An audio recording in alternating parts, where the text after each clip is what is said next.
Maníaco, una manía. Ya. Entonces, si ustedes han visto bien el video y se dan cuenta que es eso lo que ven, la pregunta será, ¿cuál es el diagnóstico cuál es el diagnóstico presuntivo según los síntomas encontrados en la videoentrevista? ¿Qué le pondrán? Episodio, manía, episodio y maníaco, ¿ya? Después se ponen así, episodio y maníaco. Ya. ¿Cuál es el diagnóstico diferencial del episodio maníaco? O sea, no va a decir así la pregunta. ¿Cuál es el diagnóstico diferencial del diagnóstico de la pregunta anterior? Va a ser como en cascada. ¿Cuál es el diagnóstico, el diagnóstico diferencial? Pondrán psicosis breve, pondrán trastorno psicótico inducido por el consumo de sustancias, pondrán simplemente incluso esquizofrenia, pondrán lo que es el diagnóstico diferencial. Según el diagnóstico de la primera pregunta, ¿cuál será el tratamiento planteado para este caso? Será la siguiente pregunta. ¿Cuál será el tratamiento para ese episodio maníaco? Antidepresivo. Antipsicótico. ¿Verdad? Su risperidona, su haloperidol. ¿Qué más?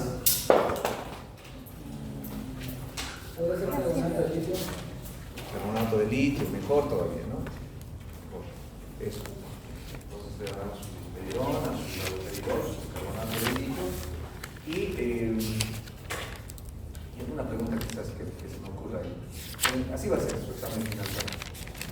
Y para hablar ya de su evaluación final, necesitamos saber qué va a pasar con su nota de trabajo de investigación.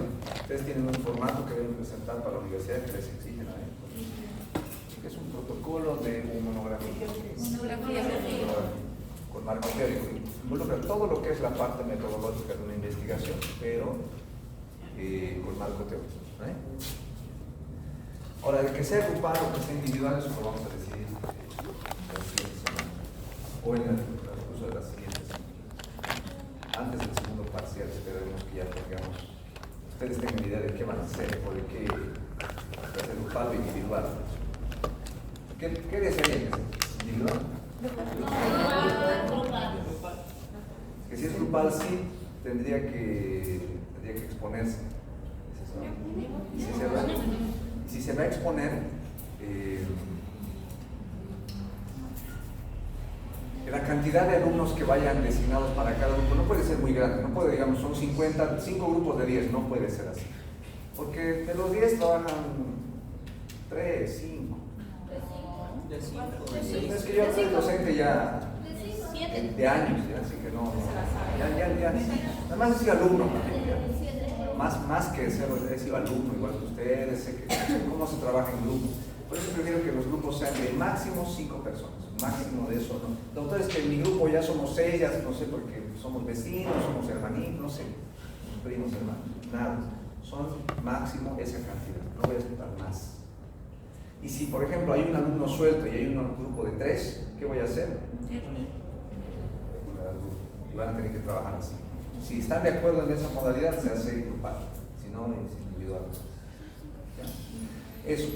Y el tema, el eje troncal del trabajo de investigación va a ser sobre algo prevalente que van a ver, sean que se dediquen o no a psiquiatría, va a tener que ver con los trastornos orgánicos cerebrales. ¿Ya? Los trastornos orgánicos que tienen síntomas psiquiátricos o trastorno psiquiátrico de origen orgánico, por eso se llaman trastornos orgánicos cerebrales. O sea, tienen que ir perfilando, sea por la cantidad de grupo o de alumnos en el grupo y en el grupo que puedan irse conformando, el tema. Les voy a dar un ejemplo, igual se lo he hecho para el otro grupo. Por ejemplo, si les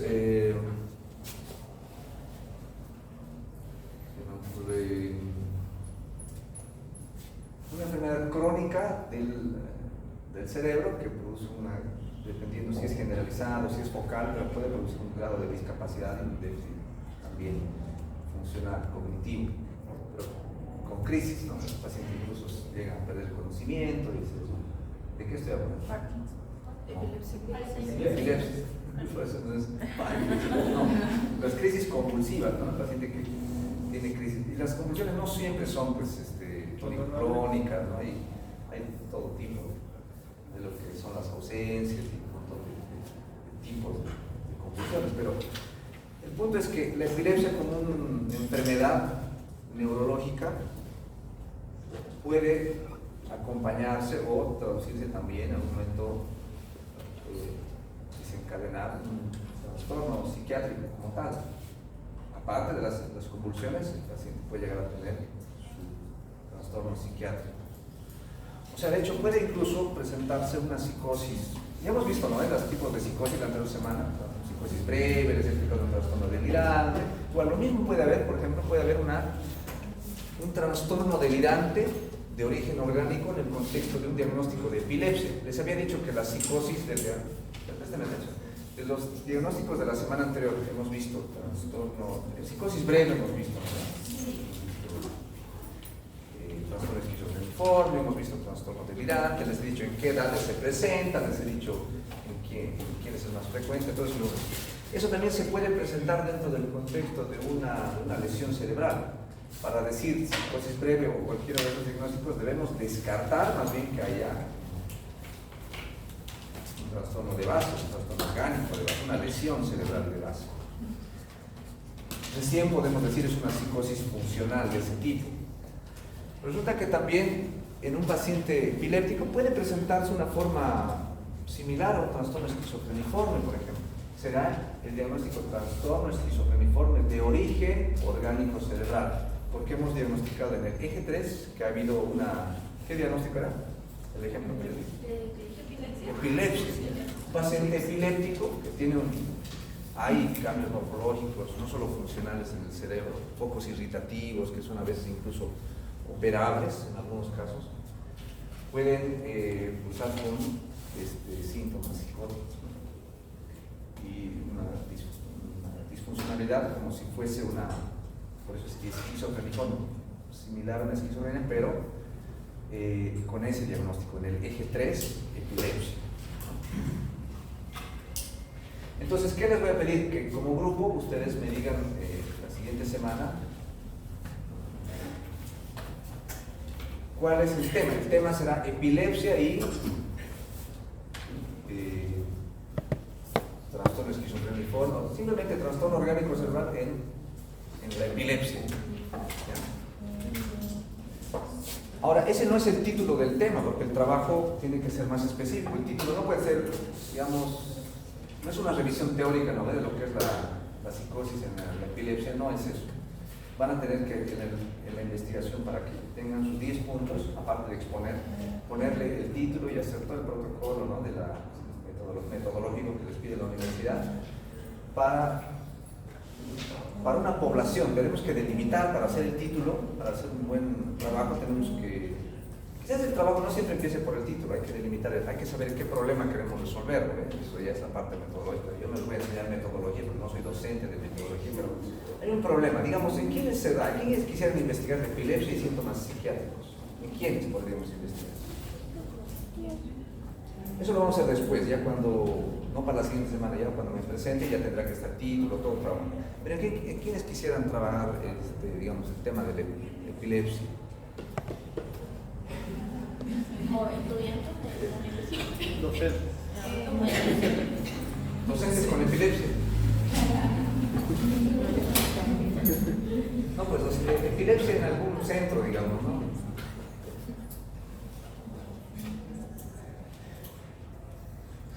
Síntomas psiquiátricos en pacientes diagnosticados por epilepsia. En la unidad de neurología debe haber pacientes con diagnóstico de epilepsia refractario, sin tratamiento, pues con crisis que requieren un tipo de internación, digamos.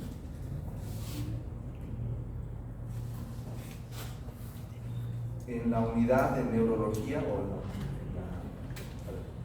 prevalencia, ¿de qué puede ser? A ver, por eso, porque estamos ya construyendo el título, eso va a ser ya su trabajo. Prevalencia de, ya tienen lo que es epilepsia y síntomas psiquiátricos. Prevalencia de síntomas psiquiátricos o trastorno esquizofreniforme en pacientes epilépticos. ¿De dónde? ¿Dónde se ven epilépticos? ¿En internación o en consulta externa? ¿Dónde creen? Digamos que en consulta, no siempre pues, se llegan a internar. Por ejemplo, en el Hospital San Juan de Dios no existe una unidad, por lo menos hasta donde yo sabía, de neurología. Tienen la unidad de neurocirugía y ahí tratan algunos pacientes neurológicos, porque no hay, solo los neurólogos atienden por consulta, para otras cosas.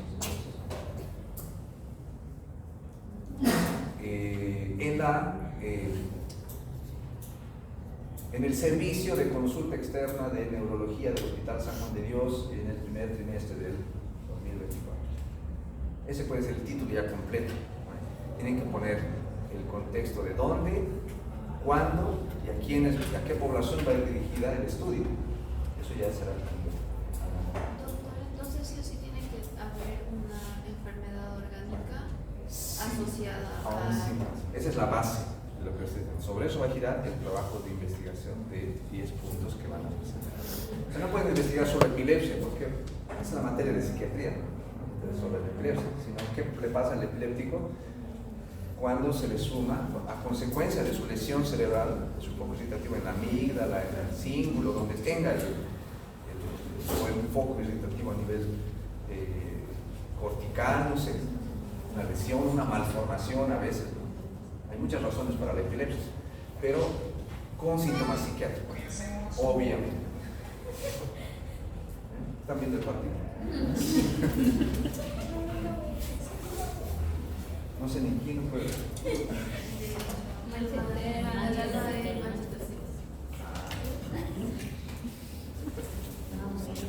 Bueno, ¿alguna pregunta sobre el trabajo? Entonces vayan conformando sus grupos, ¿no? Uno. De 5 más. Y el tema, ¿por qué les digo el tema? Por ejemplo, epilepsia les he dicho, ¿no? Y síntomas psiquiátricos. Si alguien, un grupo de 5 personas elige epilepsia y al otro no puede elegir. Entonces por eso es que lo hacemos con semanas de anticipación, porque no quiero que se repita. No pueden hacer sobre lo mismo. ¿Saben qué? Hay diagnósticos orgánicos cerebrales como cantidad de alumnos tengo en mis dos grupos, son como cerca de 100, 90, 25 alumnos, sumando mis dos grupos de psiquiatría. O sea, hay cantidad de temas como cantidad de alumnos tengo en mis dos grupos. Sobrarían temas, o sea, por eso es que no quiero que se repita, quiero lo mismo. ¿Y cómo vamos a ver que uno es causante del tema? Porque me van a decir ya la siguiente semana, me van a decir ya. Por eso estoy diciendo ya, únanse a su grupo y díganme qué tema. No me digan el título del tema, pero díganme el temático va a ser, por ejemplo, me digan, doctor, epilepsia y trastorno delirante, epilepsia. Ya ustedes le pondrán dónde, cuándo y cómo, ya la población explorar cuando ya presenten su trabajo y diserten, ¿no? Porque va a ser hecho una exposición. ¿Entendido? Ya más o menos, ¿qué otra patología se les ocurriría? Sería probablemente la diferenciación entre un daño quizás traumático cerebral con algún tipo de patología. Traumatismo cerebral, pacientes post-TEC, ¿no ven? También puede ser un ictus, algún tipo de daño vascular también. Ya, pero tienes que elegir uno. Si es vascular, un ictus es una ACV. Entonces, pacientes con ACV, síntomas psiquiátricos. ¿Qué síntomas psiquiátricos? Tienen que elegir eso también. Sí. ¿Ya? Y luego ya harán la parte metodológica, eso ya para su trabajo. Eso ya no me interesa tanto, sino cuando lo presenten aquí. Va a ser posiblemente, pónganse, si el 12 es su examen final teórico, una semana antes va a ser su examen final práctico, y una semana antes, el práctico sería el 5 y el 28, 29 de mayo sería su presentación del trabajo. Si son como 50, son como 10 grupos, digamos. ¿La presentación se enfocaría en solo el hallazgo, como que solo el marco teórico, o también incluyendo los puntos de metodología? Metodología más que todo, más que el marco teórico. No quiero una exposición teórica grande, digamos, pónganse, son 5 alumnos, ¿no ven? Que van a exponer. De esos 5 alumnos, uno, a más tardar 2, expondrá el marco teórico. Entonces esto tiene que ser pura metodología. A mí me interesa entonces, va a ser enfocado en la parte metodológica, que ahí se enfocó bien. Porque una cosa es que sepan, porque estamos llevando la materia de psiquiatría, pero es que a mí me interesa que lo enfoquen ya en algo práctico, que puedan preferir a lo que la universidad les pide, que es proyectarse a una posible investigación a trabajo de campo, ¿no? Eso me interesará a mí también, porque ¿saben qué? En psiquiatría, en el campo de salud mental, se investiga muy poco, por no decir casi nada. Entonces, que ustedes se enfoquen, que sepan que no solo pueden investigar diabetes, hipertensión, ¿no? Pueden investigar cosas de salud mental que son relativas a su práctica médica, que va a ser más adelante, ¿no? ¿Entendido? Sí. Entonces vamos a llamar a lista. ¿Qué? Anagua Rodríguez Yoselin. Agnés Rojas Nicole. Repaso. Esta es la continuación del tema de la otra clase. Sí, es la última parte,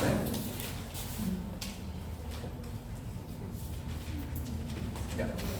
Hemos hablado de la psicosis ya 2 clases, esta es la tercera, ya no voy a repetir todo lo que es delirios, alucinaciones, lo que hay que encontrar. ¿Qué es lo que tenemos que encontrar para decir que es delirio?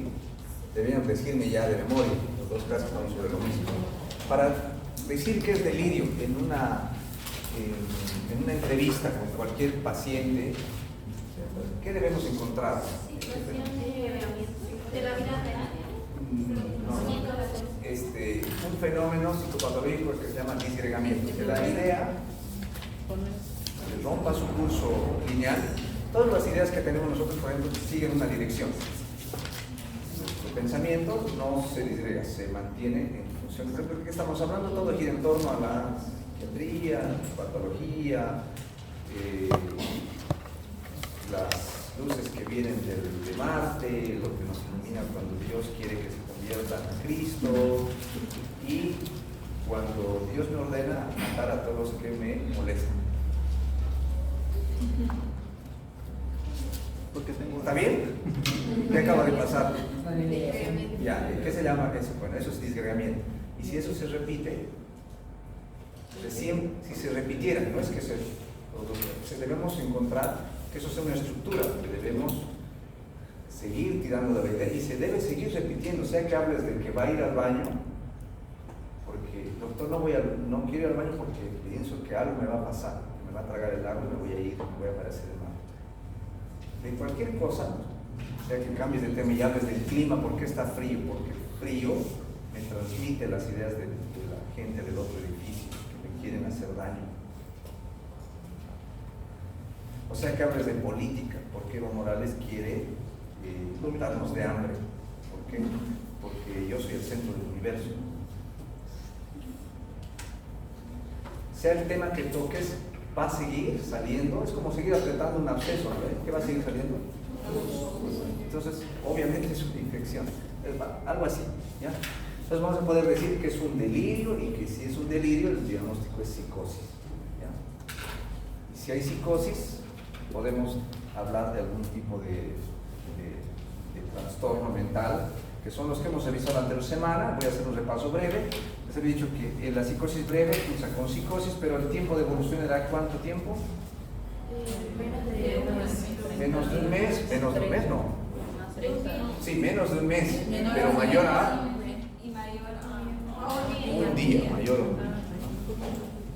Hay psicosis que duran menos de un día, por si acaso. Son las psicosis que vienen, generalmente son, no psicosis en realidad, por ejemplo, bajo el efecto de sustancias puede estar unas horas el paciente, incluso, por ejemplo, la mescalina, que es una sustancia alucinógena, van a leer si quieren, busquen eso. Puede llegar a producir ideas deliroides y alucinosis, que son como un paso previo a la psicosis. Son ideas deliroides, se parecen a los delirios, no son todavía, y alucinosis, no son alucinaciones verdaderas, sino el paciente puede darse cuenta que lo percibido no es real, que es parte producto del efecto de la sustancia. Entonces puede ser muy mortificante, muy fuerte las reacciones del paciente bajo el efecto de un alucinógeno, como la mescalina u otros, la escopolamina y otras sustancias son alucinógenas. Y y durar ese periodo, durar unas horas, nunca llegar a más de un día, por ende no cumple criterios para la psicosis breve. En cambio, este sí. Otra cosa, otra característica, esto se presenta, les había dicho, en mayores de 20 años, la prevalencia es igual entre varones y mujeres, y otra característica principal es que no hay disfuncionalidad. El paciente no puede remitir sus síntomas y el paciente retomar su vida cotidiana, si es ama de casa, si es padre, si es trabajador, si es estudiante, retomar su productividad, su funcionalidad. Luego hemos llevado el trastorno esquizofreniforme. Les he dicho que en esto sí se tiene igual síntomas psicóticos, ¿no? De eso habla el criterio A. El criterio E habla de disfuncionalidad y el criterio E de descartar la presencia de patología orgánica. ¿No? Y el tiempo de evolución del trastorno esquizofreniforme. Por si acaso, esto igual se presenta en prevalencia igual entre varones y mujeres. Alrededor de los 20 años se desencadena esto, antes no hay. Y el tiempo de evolución es la diferencia, ¿no? Con psicosis breve. Sí. Dura de un mes. ¿Dura cuánto? Más de Un mes. más de un mes y menos de 6 meses. 6 meses. Ahora sí puedo decirles por qué. Porque si durara más de 6 meses, ya se llama otra cosa. Ya habla de cronicidad y recién podemos hablar de esquizofrenia. Pero hay otras cosas más importantes que el tiempo de evolución para la esquizofrenia. Hay algunos criterios más de los cuales voy a hablar en un momento más. Ya para hablar de esquizofrenia hay cosas muy importantes. Y otra cosa también se diferencia de la psicosis breve, no solo el tiempo de evolución, sino la disfuncionalidad, porque aquí sí hay disfuncionalidad a diferencia de la psicosis. Aquí sí el paciente ha tenido tanto tiempo que ya pues su disfuncionalidad le ha generado algún tipo de ruptura en su productividad, ya ha perdido tiempo de estudio, de trabajo, ya lo han despedido, ya ha perdido su relación de pareja, ya hay un grado de disfuncionalidad por su tiempo de psicosis.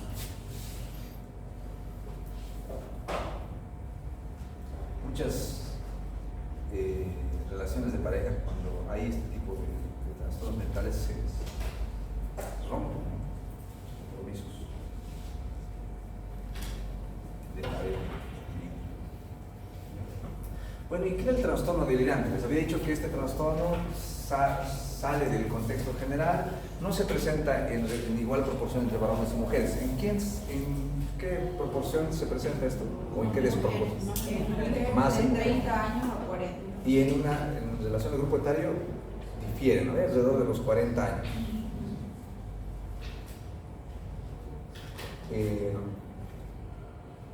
Otra característica, esta no tiene disfuncionalidad.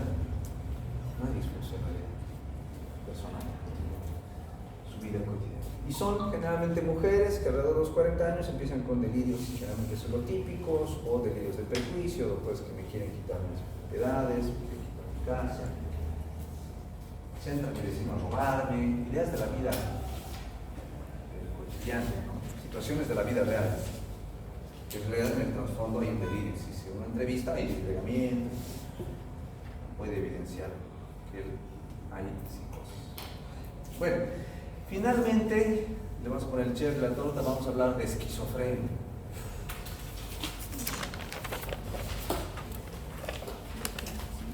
¿Qué significa esquizo? Les voy a decir como a mí me explicó en mi clase teórica cuando yo hace 20 años atrás, decían así.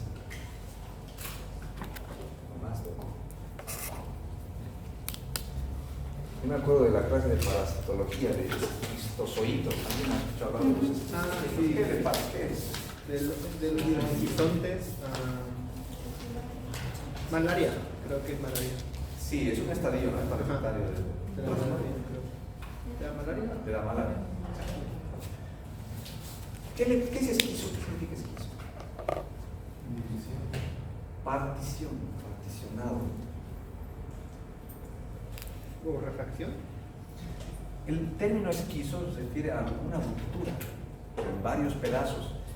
¿Qué les he dicho? ¿Cuál es el fenómeno que se produce en el pensamiento?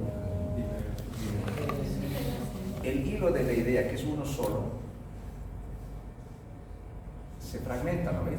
toma diferentes direcciones. Ese es el fenómeno resultado de funcionalmente de una mente fragmentada que produce asociaciones que no son asociadas al azar, por si acaso, no porque se fragmenta la funcionalidad de la psiquis, del pensamiento del paciente solamente se va a disgregar y va a asociar aleatoriamente sus ideas, no. Todas las ideas del paciente, a pesar de tener una mente fragmentada, ahorita vamos a hablar que en realidad se dirigen, sí tienen un sentido, por si acaso. El sentido de las ideas del paciente van dirigidas hacia él mismo, un requisito, y otro requisito es que tienen un contexto negativo. Eso es lo que les decía. Evo Morales, la política, el clima, ustedes, lo que fuese, tiene algo que ver, si yo fuera psicótico, algo que ver conmigo y de un sentido negativo. Incluso, por ejemplo, si su compañera está así, está sentada así, lo que está escribiendo algo sobre mí, un reporte para llevar a dirección. Eso que está haciendo su compañera no es algo al azar, sino tiene algo que ver conmigo y en un contexto negativo. ¿No sería un delirio? Cuando hay un disgregamiento recién es delirio. ¿Por qué hace eso? Es que quiere reportar mentalmente eso. La explicación ya es delirante. Porque un paciente con personalidad paranoide también puede pensar que sí, pero no sé, sin ser psicótico. Pero la explicación debe ser delirante, debe haber disgregamiento. Ahora, eso significa esquizo, ¿ya? Por eso le han puesto, en realidad, pues, no es que haya así una mente fragmentada. ¿Han visto fragmentado la película? Sí. Eso es irreal, es fantasioso. Se tratan de hablar sobre una personalidades múltiples, ¿no? Eso está descrito en lo que se llama el trastorno disociativo de personalidad.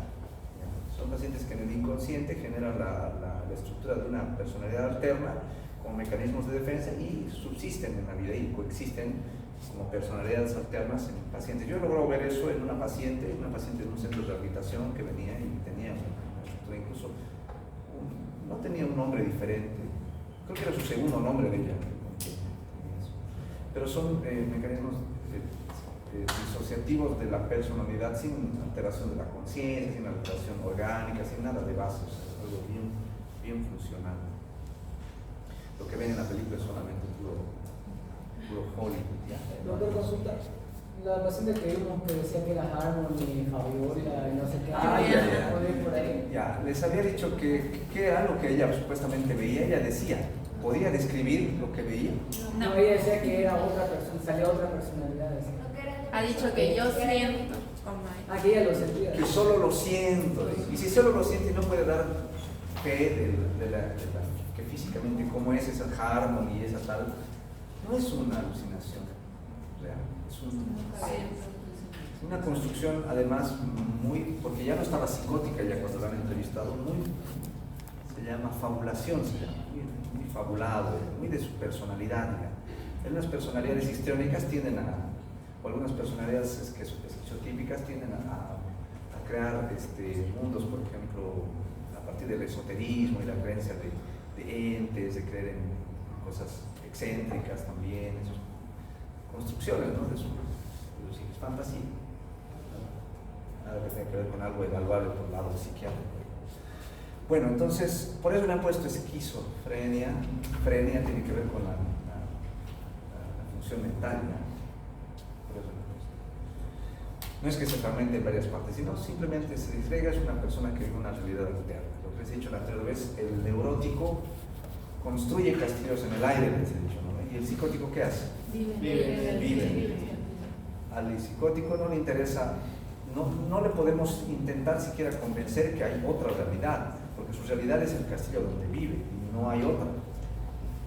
Y ninguna terapia, ninguna fármaco, o por lo menos terapia, va a hacer que él deje de vivir ahí. Va a hacer que ese castillo donde él vive baje un poquito a donde nosotros vivimos. Nosotros vivimos, construimos, queremos, anhelamos vivir con el príncipe azul, ¿no? El perfecto, todo eso es del neurótico. Pero el psicótico, intentamos con el uso de antipsicóticos que el castillo donde vive ese psicótico baje por modificación de fármacos en el cerebro a un contexto que pueda adaptarse a la realidad sin que él diga que es psicótico. No nos interesa que el paciente se rotule. Ahora, les he dicho que el padre de la psiquiatría, Emil Kraepelin, había descrito ya formas de esquizofrenia antiguamente, que él le había puesto un nombre además. Le había puesto el nombre de demencia precoz, porque resulta que eran síntomas invalidantes como en la demencia, síntomas que discapacitantes. ¿No ve que el paciente con demencia de a poquito va deteriorándose? Primero no se acuerda dónde deja las llaves, luego no se acuerda quiénes son sus hijos, luego empieza a perderse en la calle, luego empieza a ponerse ansioso, a desvariar, a no dormir, incluso a alucinar que siempre gente a su casa, y así va deteriorándose el paciente con demencia, haciéndose un paciente cada vez más dependiente del cuidado de otros. Pero eso ya no en edades tardías como a los 50, 60, 70 años, 80, sino en edades más tempranas, a los 20 años ya pacientes podrían presentar deterioros, digamos que similares a los de la demencia. Por eso le pusieron demencia precoz uno de los primeros nombres con el que se le conoció fue demencia precoz. Ahí está bien. Bueno, primero en el 45, en pleno siglo XIX, Ernest Freiherr esgrimió el término psicosis, una interrelación, una disgregación entre el cuerpo y la mente. En el 52 ya le pusieron un nombre de demencia precoz, no existía el nombre de esquizofrenia, ni sabían qué. Pero en el 71 ya alguien describió la hebefrenia, una forma regresiva, conductas desorganizadas que producían una mente disgregada, o sea, producto de una mente disgregada, conductas regresivas, que el paciente empieza a vestirse como niño, empieza a desorganizar su forma de actuar y relacionarse con otros. A eso se le llamó hebefrenia. Ya Emil Kraepelin describió más formas, describió, observando pacientes, que había la hebefrenia, la paranoia y la catatonía. Formas o subtipos de lo que luego serían la esquizofrenia catatónica, esquizofrenia desorganizada y esquizofrenia paranoica. Fue Eugen Breuer que le puso el nombre de esquizofrenia, pero él fue quien agrupó y dijo estos son estos subtipos, lo que al final también lo vemos aquí. Ustedes ven aquí, aquí están los subtipos de esquizofrenia que estaban incluidos en el DSM-4, la paranoide, la hebefrénica y la catatónica, son los subtipos de esquizofrenia. Ahora ya hay la indiferencial y las residuales, pero para el DSM-5 esto incluso ya se ha quitado, ya es esquizofrenia nomás, ya no se hace tanto esto queda más como algo de lo que hicimos hasta hace un tiempo. Bueno, ¿qué es lo relevante de la esquizofrenia? Que les había dicho cuando hemos escrito los anteriores, obviamente hay un tiempo de evolución mayor a los 6 meses, sí, pero hay predominio de síntomas de disfuncionalidad, y aparte en el criterio A es donde tenemos lo principal de la diferencia con los demás tipos de psicosis. ¿Y qué síntomas son estos? Resulta que la esquizofrenia tiene 2 tipos de síndromes: el síndrome positivo y el síndrome negativo. Cuando hablo de síntomas o síndrome positivo o síntomas positivos, no me refiero a que el paciente está bien, que está positivo, y que son síntomas que no necesitamos que el paciente tenga porque está bien con eso. No, son síntomas positivos porque sí, son la productividad de síntomas, la presencia de producción psicótica en el paciente, la presencia de delirios, alucinaciones, el paciente se mueve, se moviliza en función a sus síntomas psicóticos. A eso llamamos síntomas positivos. Y aquí miren, ahí está el disgregamiento, los delirios del paciente, ¿no? Alucinaciones, generalmente de crítica, de alucinaciones auditivas, de insultos, de crítica,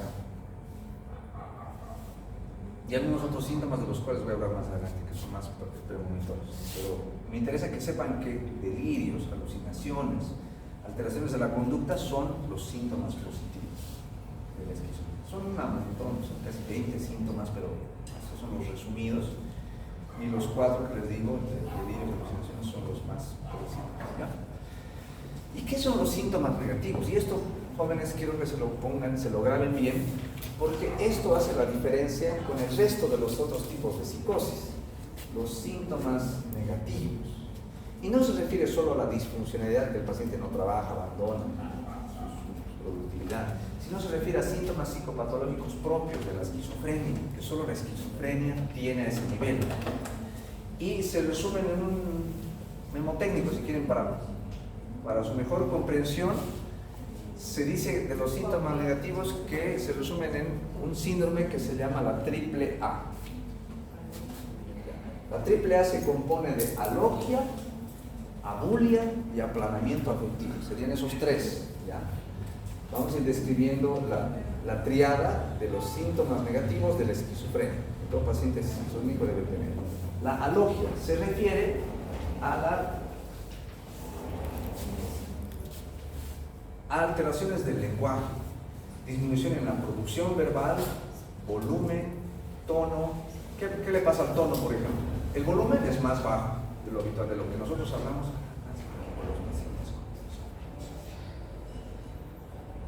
Y hablan poco. La producción, el tono se hace monótono, aplanado, no tiene tono, modula su voz porque hablan de una manera similar todo el tiempo, no hacen eso. Esa variación que tiene el tono normal de voz cuando hablamos es como cantar, ¿no? Ellos es plano. Entonces, el lenguaje plano, monótono, con disminución de la producción verbal y disminución del timbre, ¿no? Todo eso va. Eso es alogia, alteración, disminución de la producción verbal. La abulia habla de la ausencia de voluntad, la ausencia de volición, por cambios morfológicos en el cerebro que tiene el paciente cuando va avanzando la esquizofrenia. Sí hay cambios que se pueden evidenciar a nivel morfológico. Se supone que estaría dentro de las psicosis funcionales, pero en realidad sí hay cambios en el cerebro del paciente esquizofrénico. Donde se dice aquí pérdida de la iniciativa, pero generalmente el familiar dice esto: doctor, mi hijo ha dejado de interesarse por salir con sus amigos, ha dejado de interesarse por cambiarse, bañarse, por salir a comer, se queda encerrado en su casa, en su cuarto todo el tiempo, pero cuando le decimos que se baña, no se resiste. Cuando le llevamos al baño, le decimos que se cepille los dientes, que se cambie de ropa y todo, hace, pero por él mismo no hace, se ha quedado así, es como si fuera flojo, te dice. Pero no es flojera, porque la flojera es una... no querer hacer lo que lo digan. Pero además responde a la voluntad, o sea, simplemente no quiero hacer nada, ¿no? Ya es una decisión consciente. La abulia responde a cambios morfológicos del cerebro. A nivel frontal hay una modificación, ¿no? Especialmente en los pensamientos. ¿Por qué hablamos de los síntomas negativos? Porque son los síntomas más invalidantes, los que menos responden al tratamiento psiquiátrico, los síntomas que van llevando al paciente a un deterioro continuo, tal cual como decía el nombre antiguo, demencia precoz. Igual que en los abuelitos con demencia, los pacientes esquizofrénicos van deteriorándose de a poco. Es una enfermedad lentamente progresiva, deteriorante e invalidante. Están dentro de la lista de personas que pueden calificar con discapacidad. A diferencia de los pacientes con psicosis breve, con trastorno delirante, con trastorno esquizofrénico, esos no. Esos quizás puedan tener un grado de disfuncionalidad, pero no se califican como discapacitados. Esa es la diferencia, por eso es la diferencia entre esquizofrenia y los otros tipos de psicosis. Una pregunta. Sí. Lo que está diciendo abulia es decir la pérdida de la iniciativa, entonces van a hacer cualquier cosa que le vayan a decir o es capaz solo de negar. cuando les digan, generalmente cuando les dicen. Pero me refiero que en un caso de que sea una persona adulta trabajadora que le puedan decir que haga cosas que probablemente una persona normal no haría, en caso... No, si es una persona productiva, ¿por qué estaremos pensando en esquizofrenia para comenzar? Pero otra persona haría cosas, algo que no haría una persona normalmente. Por ejemplo, ¿qué? No sé, algo arriesgado para su vida. Pedirle que se suba a un techo. Ajá, algo así. No. Tiene un cierto grado de preservación de su integridad física, tampoco. No, ¿para qué me voy a subir? Vos subite. Por si acaso, eso, importante la pregunta de su compañero, pongan atención, porque la esquizofrenia no afecta el intelecto. Las pruebas en muchos pacientes, especialmente con esquizofrenia de tipo paranoide, pruebas de IQ en pacientes esquizofrénicos dan normal. Si se les hace la prueba adecuada, los pacientes no producen un déficit intelectual. A ser que sea una esquizofrenia bifrénica, que ya es más difícil de evaluar, si hay síntomas que son invalidantes y disminuye su IQ, sin que haya evidencia de que afecte, que produzca la esquizofrenia per se un retraso mental. No lo hace, ya, no hace. Bueno, ¿cuál es el tercer síntoma de la AAA? El aplanamiento afectivo. Habla de que el paciente no modula su afecto ni para alegría ni para tristeza. Generalmente es aplanado, un poco reactivo. Cuando dicen que su mamá ha muerto, está bien. Hay una falta de respeto. Le cuentan un chiste, sí. O hace la mueca de que ha reído, pero no hay una modulación hacia lo que nosotros cotidianamente evidenciamos como alegría, ¿no? Peor en periodos de euforia, ¿no? Generalmente se aplana, es menos reactivo afectivamente, ¿ya? Indiferencia se llama, o aplanamiento afectivo. No es tristeza, no hay que confundir el aplanamiento afectivo con tristeza, jamás, porque el paciente va a cumplir esta triada, va a tener además disminución del lenguaje. ¿Qué tendrá un paciente depresivo para diferenciarlo de los síntomas negativos de la esquizofrenia? No disfruta de actividades placenteras, pero el paciente podría pasar.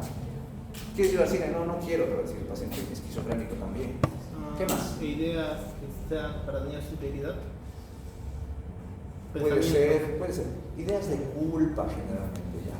Sufrimientos, ideas de culpa, ideas de inutilidad. El paciente depresivo tiene eso. Siento que no sirvo para nada, siento que ya no. Si yo no estaba en este mundo, igual no pasaría nada. No quiero seguir viviendo, me ha dejado.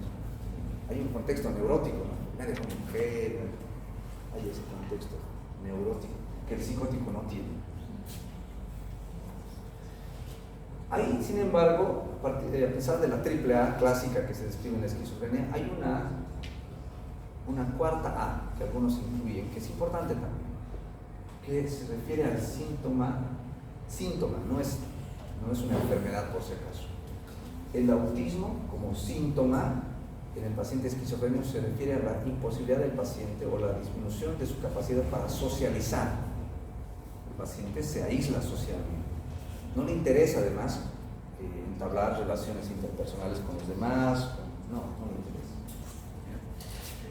Entonces a eso le podemos llamar como la cuarta A. Autismo. El autismo. Podría haber una quinta, pero ya no quiero complicarles la vida, ya está ahí. Pero no es autismo diagnosticado, ¿cierto? No es el trastorno, no se refiere al trastorno del espectro autista, que es un trastorno del neurodesarrollo en el cual no hay síntomas negativos, no hay delirios y alucinaciones y se da en otra edad además. Les he dicho, ¿cuál es la edad de presentación de la esquizofrenia? 20. Entonces, ¿cómo se ve? Entonces, si se presenta después de los 20 años, acuérdense de esto siempre, jóvenes. Hay un antes y un después. Siempre hay en la biografía de un paciente esquizofrénico, doctor, mi hijo era buen alumno, mi hijo era bien, socializaba, pero a partir de los 20, de sus 21 años, ha dejado, se empezó a aislarse, se ha descuidado de su vestimenta, de ropa, ha dejado de estudiar, ya no tiene amigos. Algunos pacientes no llegan a internarse nunca, incluso por esquizofrenia, su psicosis están, tengo un paciente así, hay varios, que no llegan a internarse, su psicosis los llega a aislarse. La familia bien convive con ellos, con el tratamiento, los tienen en casa. Su invalidez les permite obviamente producir, trabajar, pero no, sus delirios no son graves, no afectan su conducta de tal modo que lleguen a... Entonces, pero hay un antes y un después. En cambio, en el autismo, trastornos del desarrollo, síntomas desde la primera infancia, ¿no? Y ahí afectan su conexión con el otro, su aprendizaje, una serie de otras cosas. Doctor, ¿y los trastornos pueden darse por ahí por los 15 y 16 años si es que hay algún detonante? Por ejemplo, la muerte de un familiar. Ya, son detonantes, mas no son causales, ya, no son agentes, no son etiología. O sea, la esquizofrenia, y con esto me voy a la otra parte que quería explicar, y con esto terminamos casi ya la clase, estamos terminando, que hay genes implicados en la esquizofrenia que solo tiene la esquizofrenia, no tienen otras otros tipos de psicosis y los neuróticos no lo tenemos. Estas alteraciones en estos cromosomas y en estas regiones. Esto es una lista enorme de verdad. Y otras condicionantes también que hablan de que una proporción de esquizofrénicos nacen en un 5.15% más alta en etapa invernal. Algo tiene que ver el factor en el nacimiento para también coadyuvar a la mayor prevalencia de psicosis tipo esquizofrénica que se desencadene más adelante. Hay una carga genética, factores medioambientales y factores precipitantes serían lo que discutimos. Que haya con Ouija, que haya un trauma. ¿Cómo pueden determinar el invierno? Porque cambiando de hemisferio uno cambia los meses de invierno. Por eso. O en general invierno. No es pero es una porcentaje menor. Es una relación estadística, ¿no? Hasta ahora no se ha encontrado una relación causal que el invierno desencadene. No es así. Quizás esto es sí algo fundamental, que esto tenga que ver con algún actor medioambiental coadyuvante para que se activen algunos genes en algunos pacientes. Pero en otras palabras, con la psicosis se nace o se hace. Ahora, ¿cuál es el tratamiento? El tratamiento, pues si es psicosis, ¿qué se da? Antipsicóticos. Pero les he dicho que hay, ¿qué diferencia la esquizofrenia? Que hay un síndrome que diferencia al resto de las psicosis de la anterior clase. ¿La fragmentación? Y eso tiene que quedar claro de esta clase. ¿Cuál es la gran diferencia entre las otras psicosis y esta? Les he hablado de síndromes. Les hablo de síndromes. El síndrome negativo. El síndrome negativo no lo tienen los otros tipos de psicosis. La triple A. Por eso que quiere pasar una clase para explicarles eso. ¿Ya? Y van a ver ese tipo de síntomas negativos y es lo que quiero que busquen en prácticas ahora. Van a entrevistar a pacientes esquizofrénicos ahora y van a ver la diferencia con los otros psicólogos que han entrevistado antes. Eso mañana. Quizás o en las próximas van a seguir habiendo prácticas. Voy a procurar que sean pacientes con diagnóstico de esquizofrenia y vean si tiene logia, si tiene abulia, si tiene aplanamiento. ¿Ya? Los antipsicóticos que se usan no tienen mucha repercusión con los síntomas negativos. Los antipsicóticos que se usan son estos, los típicos. De esto voy a hacer una clase específica de psicofarmacología donde les explica la diferencia entre estos y estos. Resulta que los antipsicóticos nuevos, los atípicos, son los que tienen cierta mejoría, o sea, bajo el tratamiento. No solo remiten los síntomas psicóticos, sino que pueden tener cierto efecto de mejoría en los síntomas negativos, especialmente, por ejemplo, la olanzapina y la clozapina son fármacos, incluyendo la quetiapina que estamos hablando aquí, que pueden tener cierto efecto benéfico para mejorar los síntomas negativos. Ahora uno diría, pues si son síntomas de aplanamiento, podrían mejorar con antidepresivos, pero resulta que si le das antidepresivos a un paciente esquizofrénico con síntomas negativos, no mejoran a largo plazo con sus síntomas afectivos o aplanamiento o alogia o aislamiento con los antidepresivos. No, estadísticamente no hay mejoría. Por ende, quiere decir que los receptores serotoninérgicos donde hacen efecto los antidepresivos no son realmente una vía explicatoria de los síntomas psicóticos. Resulta pero que sí, con los usos de antipsicóticos, bloqueando los receptores postsinápticos de dopamina, con los antipsicóticos mejoran o remiten gran parte de los síntomas positivos, los síndromes positivos de la esquizofrenia. Los que quedan, lamentablemente, son los invalidantes. Entonces puede ser que un paciente esquizofrénico mejore su adaptación a su entorno, más no que recupere funcionalidad. Esa es la gran limitante. Tengo pacientes esquizofrénicos, en algún caso, que con un buen tratamiento, un buen seguimiento, tengo un paciente que se recibe aloperidol y risperidona durante buen tiempo y era una esquizofrénica catabólica que ha recuperado, incluso sostenía a su familia trabajando como seguridad en una caseta. Algunos pacientes pueden responder muy bien, pueden llegar a un grado de adaptación que les permite cierto grado de funcionalidad, un trabajo simple, sencillo, no muy complejo, ¿no? Porque hay un déficit cognitivo que no les permite. Doctor, una curiosidad, ¿hay algún caso que el paciente puede simular eso para beneficio propio en alguna gestión de no trabajar o recibir algo? Eso no sé cómo. Los síntomas negativos podría, pero es que en realidad en algunos países donde hay mucho eso, sí, se tiende a pensar que un trastorno, por ejemplo, una psicosis breve, un trastorno esquizofreniforme, en realidad puede pasar para algunos como esquizofrenia y poder beneficiarse, porque la esquizofrenia sí tiene cosas de discapacidad y beneficios sociales. Sí, exactamente. En cambio, los otros no. Entonces, algún paciente podría intentar fingir, pero es parte del evaluador tener la suspicacia de distinguir síntomas negativos de la simulación. Existe el trastorno facticio y el trastorno por simulación, eso ya es del especialista, ¿no? Por si acaso, sí, para discapacidad tiene que ir a un especialista, y eso ya no es de medicina general, tiene que ir al especialista, al psiquiatra, para que diga es discapacitado. ¿Y de la fase prodrómica? Bien, buena pregunta. Resulta que en los criterios de esquizofrenia, el criterio A habla de síntomas psicóticos, síndrome positivo y síndrome negativo. El punto 5 es síndrome negativo, si se fijan. El criterio A, 2 o más de estos síntomas positivos del 1 al 4 y el 5 síndrome negativo. Eso es criterio A. El criterio B habla de disfunción social y laboral. El criterio C habla de síntomas prodrómicos y residuales. Resulta que los síntomas prodrómicos son estos.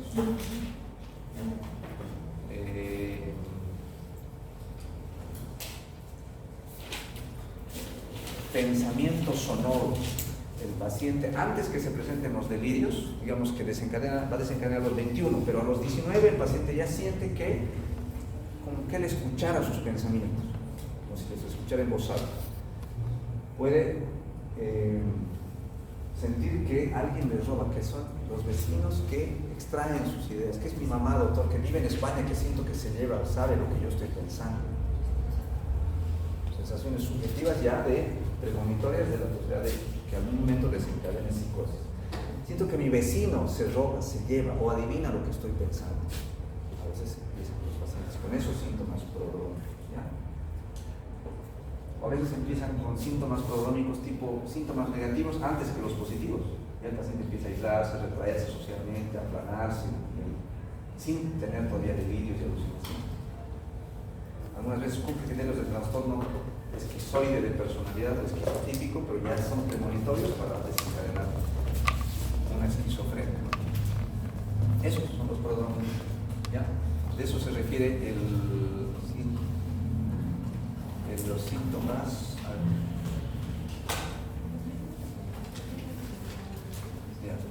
y residuales, ¿ya? Por lo menos 6 meses o más, ¿no? Sí, más de 6 meses. Eso sí. ¿Ya? ¿Comprendido? Así recitado las siguientes síntomas negativos, así. Examen. ¿Ya? Eso fue.